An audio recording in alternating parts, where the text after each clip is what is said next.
ને જૂની જાતિ નાથ. ઈ હાસુ હો તારું, બધાને એમ જ હોય. ગઈકાલે મેં મારી પત્નીને ફોન કર્યો કે તને પિયર ગયા 10 દિવસ થઈ ગયા, તું મને યાદ પણ નથી કરતી.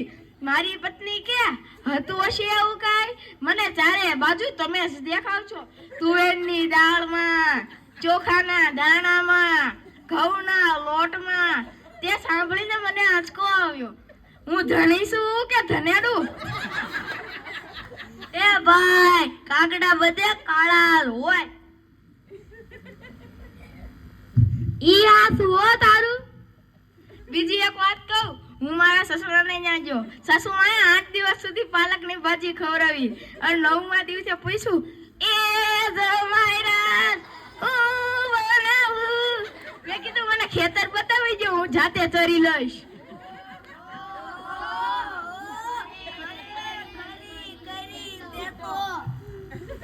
બીજી એક વાત કહું તો હમણાં હું મારી પત્ની સાથે શાક માર્કેટમાં ગયો. મારી પત્ની કે 2 કિલો વટાણા લઈ લો.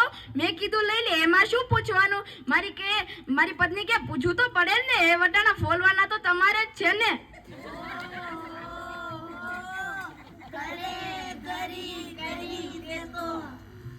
પત્નીની વાતો મૂકો, છોકરાની વાતો કરો.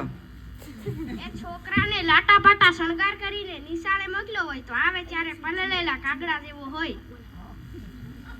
મારા ટીણિયાને સાહેબે પૂછ્યું 15 ફળના નામ બોલ. મારો ટીણિયો કહે પહેલું ચીકુ, બીજું સફરજન અને ત્રીજું પપૈયું અને 1 ડઝન કેળા. સર થઈ ગયા ને 15 ફળના નામ? જ્યારથી જીવ આવ્યો છે ત્યારથી કઈ છોકરા બગડ્યા છે. જેમ કે ફોન જ એની માં અને બાપ હોય તેમ જ કરે છે.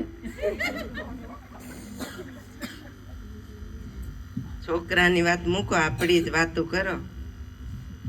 છોકરાનો જન્મ થાય ત્યારે તેની માં કહે આંખ મારા જેવી છે, એનો બાપો કહે નાક મારા જેવું છે, કાકો કહે હાસ્ય મારા જેવું છે. મોટો થઈને એ છોકરો નકામું કામ કરે ત્યારે બધા જ કહે છે કે આ હરામખોર કોના જેવો છો છે.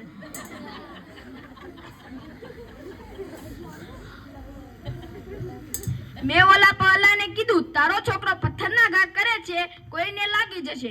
પહલો કે એ મારો છોકરો ના, એ મારો ભાણિયો છે. મારો છોકરો તો તારા બૂટમાં પાણી ભરે છે.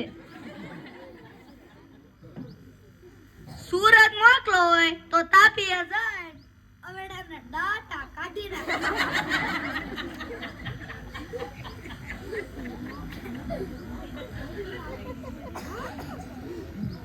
લ્યો તોય સૌના ઘરે જાય. આ બધા તો નવરા છે, આપણે ક્યાં નવરા છીએ? હાલો ઘરે આપણે.